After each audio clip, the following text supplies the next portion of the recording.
Myself, my wife Alice, and my daughter Caitlin have lived next door to the Sharps, Dean and Annette, for 30 years.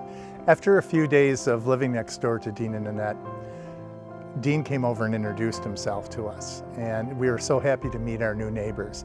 They always sat out on the front swing in front of the house, keeping a watchful eye on the neighborhood. So in thinking back to the last 30 years, I remember one story where I had to dig a trench and lay down 120 feet of tile between our houses to drain our sump pump out to the ditch.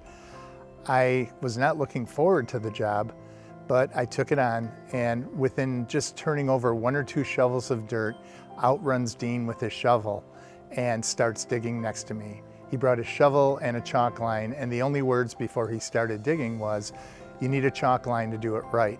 Let's line it up first, and then we can start the job." Within minutes, Dean's brother-in-law, Bernard, who lived on the other side of his house, comes running over with his shovel and also says, "You guys can't have all this fun by yourself," and he starts digging too. Moments later, my neighbor, who I hadn't even met yet on the other side of my house, comes walking over with his shovel and says, "You guys are gonna need help." What was going to be a 1 to 2 day job for me turned into a couple hours work with all the help of my neighbors. And reflecting back, it really is the day I learned a sense of community. A couple months after we moved into our new house next to the Sharps, we received some bad news. My wife's father had passed away, and I remember it was on July 4th of that year. Our 5-year-old daughter at the time, after breaking the news to her, saw Dean and Annette sitting outside like usual on their swing during the day, a nice summer day.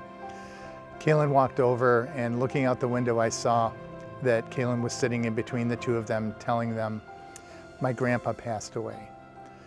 And I just remember that Annette put her arm around Caitlin and said, "Caitlin, it's okay.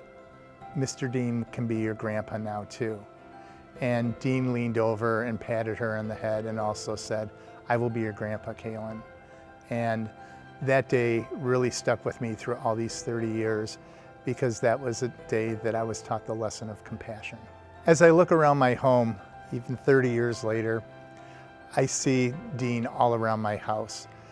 He helped with so many woodworking projects. He loved working with wood, and he was very talented at it too.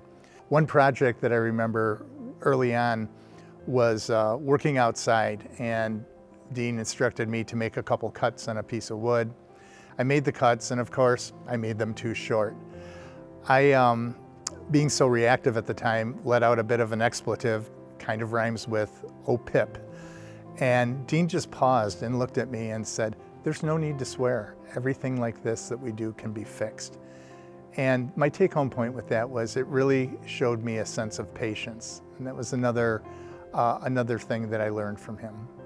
I could never repay all that he's taught me through the years and all the help he has given myself and my family.